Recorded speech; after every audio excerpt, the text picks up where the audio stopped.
Hey, Shalom YouTube, Sister Kate here. We had a hard frost last night, so it's kind of cold. I look a little wrinkly down. The hat's kind of pushing my forehead down a little. Today's video is going to be about a subject near and dear to the hearts of anyone who is around my age.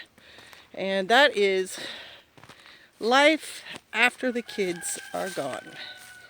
And I remember when my husband first had started to address this topic with me, and I thought to myself, what is he talking about? You know, when you have children, the first, 20 years of that life, it revolves, is just family life. I mean, that's just a way to describe everything that's going on. But your life is centered around the family and family-based activities and family responsibilities, feeding your kids, educating your kids, making sure they're healthy, taking care of their social needs, all their personal needs, etc., etc., etc. And there's a whole lifestyle that embraces that. And if you have kids now, you kind of know what I'm talking about. When they're little kids, it's different than when they're older. When they're older, you think to yourself, well, thank goodness. I'm trying to find a place to sit. It's hard to find one that'll be comfortable and also have the right kind of lighting. Anyway, the older kids can kind of fend for themselves, yes, but their needs are different. Little kids, often, you don't need to drive anywhere. Like, they don't have school activities, or if you're homeschooling trips and things that demand your attention. You know, it's mostly little kids in the house. And then after that, it becomes the wide world. And so you think once your kids are up walking and talking and can dress themselves and feed themselves, your life will simplify. And it does, kind of. But it also gets more and more complex until you're involved in, financial dealings with buying cars for your kids, or them buying cars and you explaining them how car buying goes, and insurance and, payments and things like that. Well, when they're all gone, your life completely changes. And it wasn't something I had spent a lot of time thinking about because I was heavily involved in the family life aspect. But my husband, who's a thinker, and he asked me the question, like, what are we going to do with ourselves? And at first it terrified me. I'm like, I have no idea.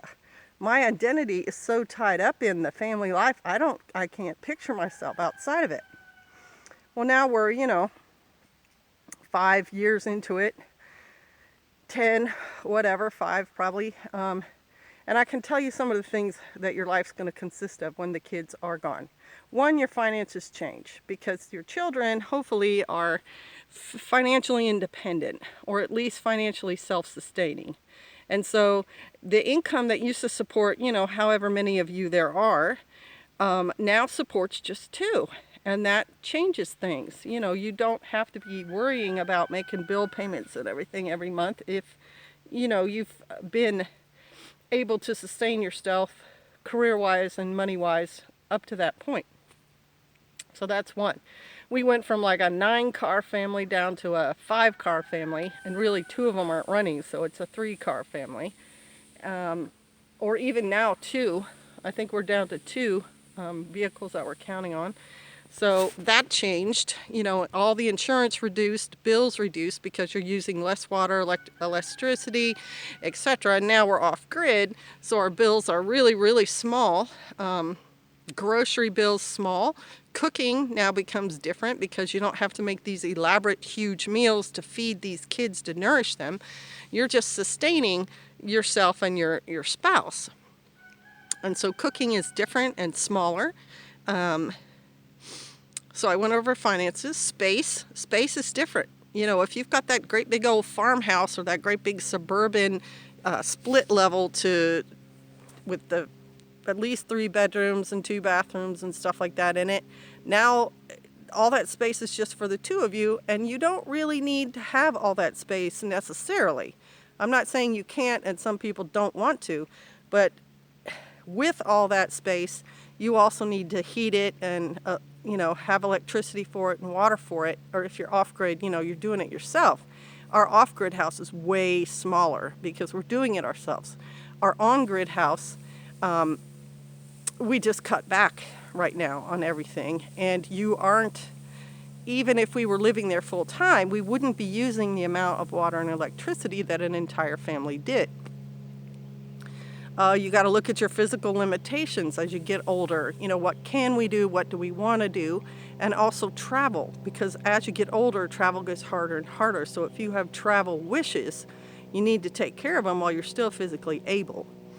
This is also a time, obviously, with my surgery where medical issues come up, that if you've been, you know, drinking your whole life, it's going to catch up to you now. You're going to have stomach problems and cognitive problems and circulatory problems. If you are the opposite and you've been keeping yourself, you know, doing some activity, say jogging or playing volleyball, now is the time when certain parts of it will be easy because your body's used to it. Other parts, like your shoulders, may be giving you trouble, your hips, your knees.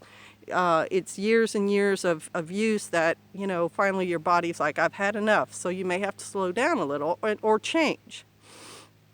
I know a lot of people go to swimming when they get our age because swimming is, you know, less difficult on your joints. So that's one of the things that may change too. It's just your physical activity level.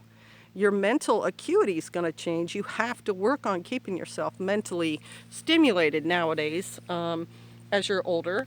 And learning new skills and learning new languages and new experiences is one way to keep your brain going and creating new synapses instead of just running the same old synapses. The more stimulation you get, the better for your brain. So those are some of the things to think about. If you're just on the cusp, like you have teenagers, now is a good time for you to be looking to these things and planning. If you still have little teeny guys, understand your life's going to go from centered around the house to, you know, outdoor activities as they get bigger, and then eventually even other states should they go to school or get married or whatever. And then back to what's going on here, it's always a good idea to look ahead too. What's coming down the pike, and prepare for it. You know, be ready to change your lifestyle, be ready to slow it down or have a change of scenery or whatever in order to keep yourself happy and healthy in the coming years. All right, I hope this has helped. Bless you. Shalom.